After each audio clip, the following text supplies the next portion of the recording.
aquí tenemos la mitad, pero aquí la podemos ver completa. Vean ustedes que son dos edificios prácticamente similares que están uno frente al otro, y en el medio de los dos está esta estructura que conocemos como la estela de los dos glifos. Entonces, ¿cómo funciona este tipo de observatorios de horizonte? Bueno, simplemente este gráfico nos está diciendo de qué manera funciona, ¿no? Este corresponde a la estela de los dos glifos y esto a los dos edificios que están uno frente al otro. Entonces, los días ¿para qué servían estos observatorios de horizonte? Para determinar los puntos de salida y puesta de los puntos extremos y los puntos medios del Sol. Entonces, los días de equinoccio, que son los días medios del Sol, pues el Sol sale y se pone exactamente a lo largo del eje de simetría de esta estructura. Mientras que el edificio que está hacia el oriente, es decir, parado aquí en el centro de la estela, los vértices de los edificios nos dan los puntos de salida, los días extremos, es decir, los días de solsticio de verano y solsticio de invierno. De la misma manera, hacia el poniente, pues nos da los puntos extremos de puesta del Sol, los días de los solsticios de invierno y de verano. Entonces, esta es la forma en que utilizaban los observatorios de horizonte para controlar el movimiento, el paso de los días en el transcurso de un año de 365 días.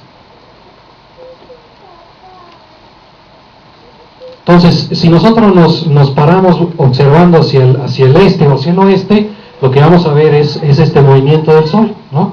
Los días de equinoccio, el Sol va a salir exactamente en el oeste, se va a poner exactamente en el oeste, mientras que a medida que el Sol se está moviendo hacia el solsticio de diciembre, pues empieza a correr hacia el sur, ocurre el solsticio, se regresa, ocurre el siguiente equinoccio y posteriormente en el solsticio de verano el Sol se corre hacia el norte, ¿no? De manera entonces que lo que vemos es esto, ¿no? Las diferentes trayectorias que nos da el Sol en diferentes épocas del año. Si al correrse el Sol hacia el sur los días del solsticio, hasta que alcanzamos el solsticio de invierno, pues los días se van haciendo cada vez más cortos, las noches se van haciendo más largas. Los días de equinoccio sabemos que el día y la noche tienen la misma duración, mientras que cuando se corre el Sol hacia el solsticio de verano, pues es al revés, ¿no? Las noches son muy cortas y los días son muy largos, precisamente por el tiempo que está el Sol sobre el horizonte. Entonces, ¿por qué se podía utilizar el Sol o el movimiento aparente? No por gusto le hemos llamado a esta diapositiva movimientos aparentes y movimientos reales. Entonces, este movimiento del Sol tenemos que entender que es un movimiento aparente. Es decir, el Sol no es el que se mueve. Lo que se mueve es la Tierra en su movimiento de traslación alrededor del Sol, y a nosotros nos parece que el Sol, porque estamos sobre la Tierra y no nos damos cuenta que es la Tierra la que se está moviendo alrededor del Sol, y entonces nos parece que es el Sol el que está describiendo un movimiento a través de las estrellas, al cual le llamamos la eclíptica, ¿no? Entonces es esta trayectoria aparente que describe el Sol entre las estrellas en el transcurso de un año. Entonces, aquí simplemente tenemos el ecuador celeste, y la eclíptica, que es este movimiento aparente del Sol, está inclinado bajo un ángulo de 23 grados y medio con respecto al ecuador celeste. De hecho, esta es una coordenada que utilizamos en astronomía que se llama declinación, es decir, qué tan arriba o qué tan abajo está una estrella con respecto al ecuador celeste, ¿no? Evidentemente la declinación puede variar desde 0 a más 90 grados en el hemisferio norte y de 0 a menos 90 grados en el hemisferio sur, es decir, por debajo del ecuador celeste. Ahora, ¿por qué se mueve de esta manera aparentemente el Sol? Bueno, esto está provocado, esto no está a escala, es simplemente cómo se mueve la órbita de la Tierra alrededor del Sol.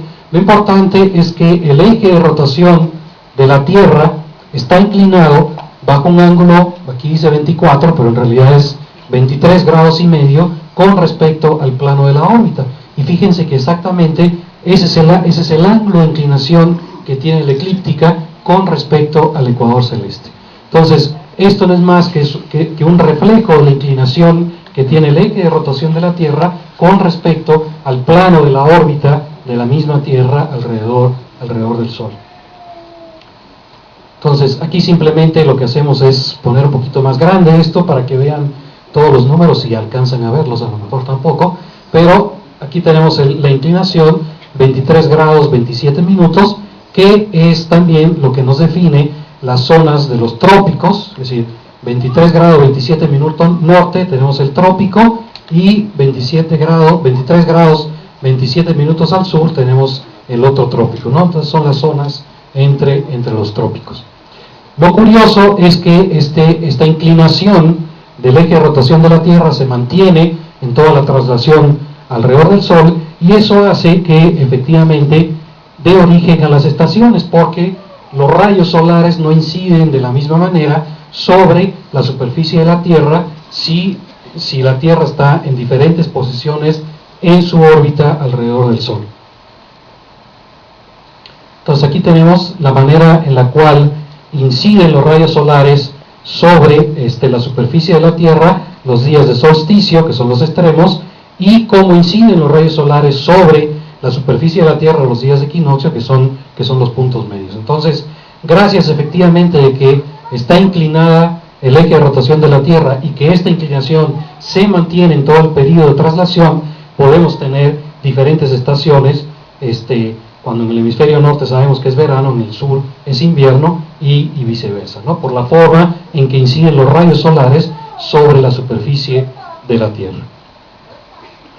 Entonces, vean, esto nos dice de qué manera se mueve el Sol en las diferentes épocas del año. Como ya mencioné, los días de equinoccios, el Sol sale exactamente en el este, se pone por el oeste, y la duración del día y la noche es la misma. Cuando el Sol se mueve hacia el sur, está poco tiempo sobre el horizonte, es decir, entonces ocurre el solsticio de invierno, el día es corto, la noche es muy larga, y lo contrario ocurre en el día del solsticio de verano. Y esto es simplemente para que ustedes vean cómo se corre. Los otros fueron diagramas, estos son dos fotografías de cómo se corre la salida del Sol desde un extremo, desde un solsticio hasta el otro, ¿no? Eso lo podemos perfectamente hacer cualquier aficionado a la astronomía, siempre y cuando tengamos un horizonte despejado y observemos el Sol siempre desde la misma posición.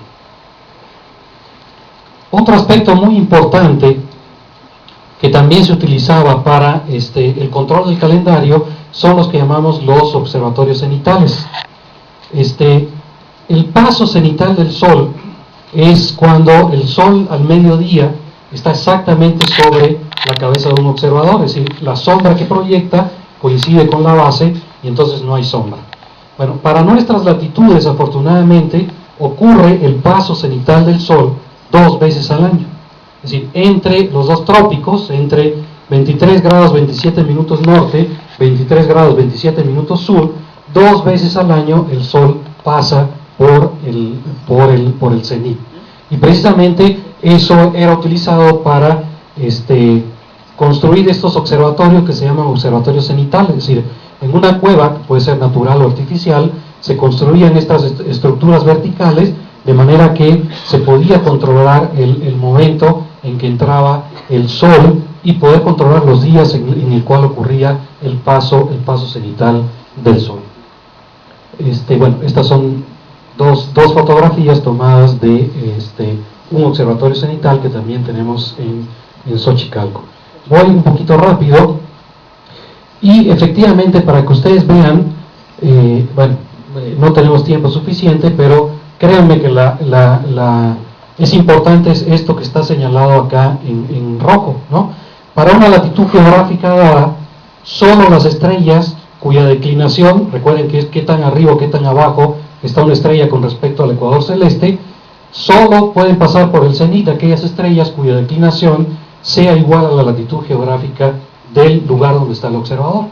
Entonces, como ya vimos anteriormente, la declinación del Sol solo varía de menos 23 grados y medio a más 23 grados y medio. Eso quiere decir que solo en las regiones que están